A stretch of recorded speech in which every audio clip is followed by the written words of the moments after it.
Welcome back for another video. What an incredible free hit it turned out to be after an absolute disaster just the week before with the bench boost. 97 points all out, which was a green arrow to 7.5k. Obviously an asterisk against that 7.5k, as that's going to drop after the final game of the game week. And Bumo, Wood, Wisser, Forest Defence, all rank threats.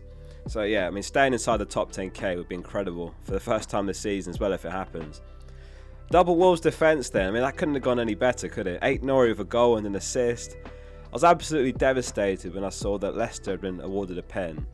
Like, it looked like the script had been written there for Vardy to score immediately after announcing his departure from Leicester. But yeah, Sarr with a brilliant save, double-digit haul for him as well. One slight regret was playing Trent over Sessegnon, given how template Sessegnon was for the free hitters. But yeah, well played Sessegnon owners, like amazing points there.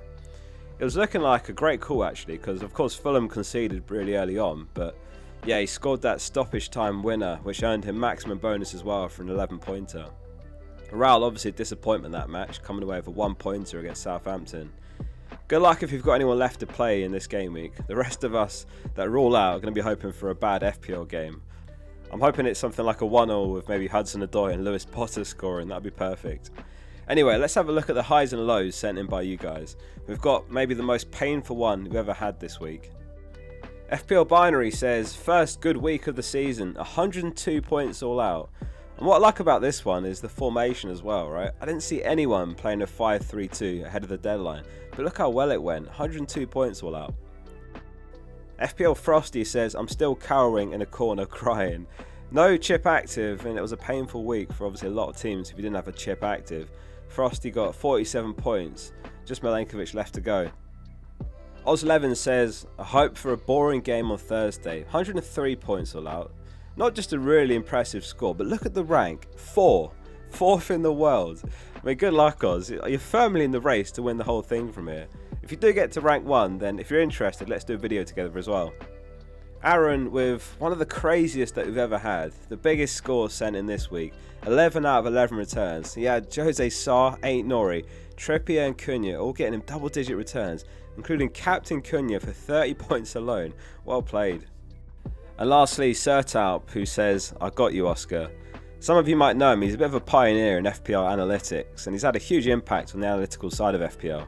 He's got a couple of top 10Ks over the last 3 years, but he missed the deadline. No chip used, and he had Saka captain, Marmoush Vice, who obviously both blanked. He's on 8 points, and he's got Pope, Evan-Nilsson, Williams, and Livramento to come on, so I think that's about 20 points. But he even got the Evan-Nilsson red card, just unbelievable. He's dropped to about 166k. Appreciate you sending it in, Sertalp, and you seem to have taken it in your stride, which I've got a lot of respect for. So yeah, thanks everyone else that sent in as well. So I've made a graphic here for you all, which basically shows the last remaining potential double game weeks, as there's been a little bit of confusion over the last few days. So the 6 teams that could still double are Villa, Spurs, Bournemouth, Palace, Man City and Wolves. All of them could, or none of them could. So Villa and Tottenham's is a potential double because Spurs have asked for their Gameweek 37 fixture to move backwards from Sunday to Thursday, which allows them for a better rest period before they play the Europa League semi-final. Villa are trying to get it rejected because it doesn't really work in their favour at all, but yeah, it's up to the Premier League to make a call here. So yeah, if it's granted, we'll know very soon. The other 4 is because Man City and Palace are in the FA Cup final, which is played the same weekend as Gameweek 37. So their fixtures, and obviously the opponents they would have faced, will either move a few days earlier or a few days later. If it moves just a few days later, then it remains in Gameweek 37 in the midweek. If it moves midweek a few days earlier, then instead it becomes a double Gameweek 36, and that would mean a blank Gameweek 37 as well. The difference with this one is the Premier League absolutely have to move this game due to the clash. So yeah, the fixtures will be going forward or backwards a few days. Again, we'll know soon, and it should be before the next deadline. All 6 doubling is pretty unlikely, but it's possible. It'd be absolute chaos if it happens, because when you look at it, some of us would probably have like 7 players in Gameweek 37. Like my team, I've got triple Palace, I've got double City, double Villa ready. So that's 7 players blanking. So yeah, I'd have 8 players in Gameweek 37. Anyway, let's see what unfolds. That's the last double we might get. Let's get into the team for Gameweek 35. In goal, Raya's got home fixture to Bournemouth. And although Evan-Nilsson was red carded last game week, it's just been announced that the suspension's been lifted, so he's available for their trip to the Emirates. It's not ideal as someone that was doubled up in their defence. For those of you that had him last game week, unfortunately I'd be surprised if they give the red card points back. I think those are likely locked in. It's just goals and assists that can be changed later, not cards, since they're in the match report.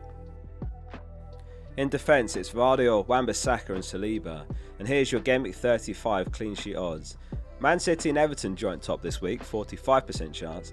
So yeah, basically every team is likely to concede and keep a clean sheet this week. It could be a bit of a hangover week after some huge scores in Gameweek 34. Villa 36%, Arsenal just 34%. I mean, it's great having Vardy who's top, but yeah, his ownership's obviously really high. And it's kind of hard to imagine City actually stopping the rich vein of form that Wolves are in right now, right? They're on 6 straight wins, and the last time they failed to score actually was in Game Week 23. That was in January. I've got a choice between 3 defenders for that last spot. It's Wan-Bissaka and Burn, who both got 23.5% chance of a clean sheet, or even Konate, who's got 19% chance away at Chelsea. I think I've probably ruled out Konate, so just the other 2. Newcastle are away to Brighton. I mean, there might be one clean sheet in there between those 2, but it's quite tough to call it. I mean, Spurs are obviously going to be prioritising the Europa League, which could play into West Ham's hands, and it is a home fixture for Wan-Bissaka, so I've got him in. Do you agree with that choice, or should it be Burn? In midfielders, Eze, Saka, Salah, Rodgers and Sarr. So yeah, Rodgers blanked against Man City last match, but he'd returned in 4 straight games before that, or 5 and 6, which is encouraging. And I'm hoping the double Game Week 36 still happens, as he'd be absolutely perfect for that. Like, he's nailed for 90 minutes pretty much every game. And obviously I've got Martinez as well, who I could use that week. 17 attacking returns this season is incredible given he was 5 million at the start. He's home to Fulham this week as well, and every single game is must win at this point as they chase Champions League places for next season.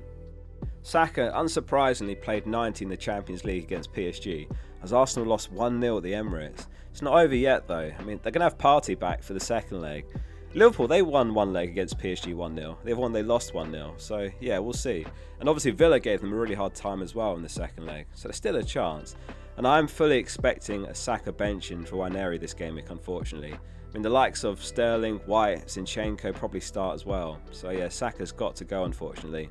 If you're not pressed into selling him, then you could just bench him for this week and see what happens in the Champions League. Like, if Arsenal get knocked out, then he probably does start the final 3 games.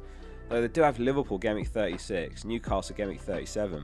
Southampton Game Week 38 though, that'd be an absolute goal fest. I'm running with double Palace midfield for their home game against Forest. As someone that's tripled up on Palace, it does force a difficult decision in weeks like this. I don't have the luxury of Munoz, so instead I need to pick 2 of the 3 attackers to start, and I've landed on the 2 mids. It's really hard to pick them apart from one another, but ultimately I've boiled it down to minutes. Like, Mateta's been off at 74, 55, he played 45, 67, 58 in recent weeks. Sarr's at least been getting a bunch of 90 minutes, and he scored a brace in the FA Cup as well, didn't he? Not that he's done much in the league. Eze's minutes haven't been much better than Mateta's, but I do wonder if he actually might be back on penalties now.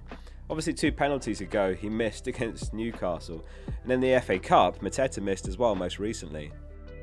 I currently have the armband on Salah, and I think he's been a bit overlooked this week. Some people have kind of written Liverpool off already, right? The league is won, they won't care now. Like, Salah said this after the league win: "The personal record is goal involvement. I'm hopeful I'll break it. I'm 1 goal or 1 assist to go. It pushes me forward." Over the last 6 matches, no one's registered a higher XGI than Salah as well. 4.94 XGI across all players in the league. Diaz's 4.37 is second, by the way. Marmoush is third. Up front, my front 2 is Isak and Marmoush. It's actually Isak who is number 4 over the last 6 game weeks after those 3 I just mentioned. 3.83 XGI for him, and no one can better his 19 shots in the box over that run. Isak's playing away against Brighton.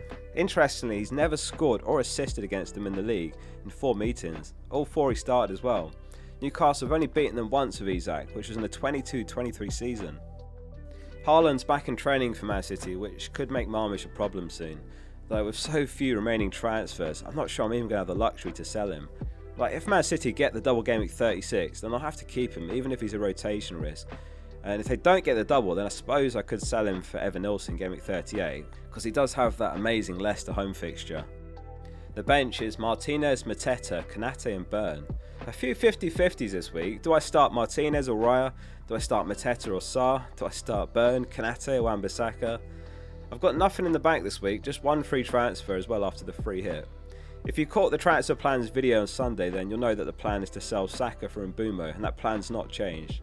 I mean, another potential 50-50 actually is whether to captain Salah or Mbeumo. Brentford home to a Man United side that could be playing a few kids. It's hard to resist though, so I'll likely go with Mbeumo captain and Salah vice after making the transfer. At this stage of the season, price changes are irrelevant to me, so I'm certainly going to be waiting for the press conferences first, just in case. And let's see if we get a double game announcement as well. I mean, that will drastically change my plan for the final few game weeks. But yeah, as far as this week, Saka to Mbeumo's locked in. Good luck if you've got anyone left to play. I hope this video was helpful. See you soon for the next one.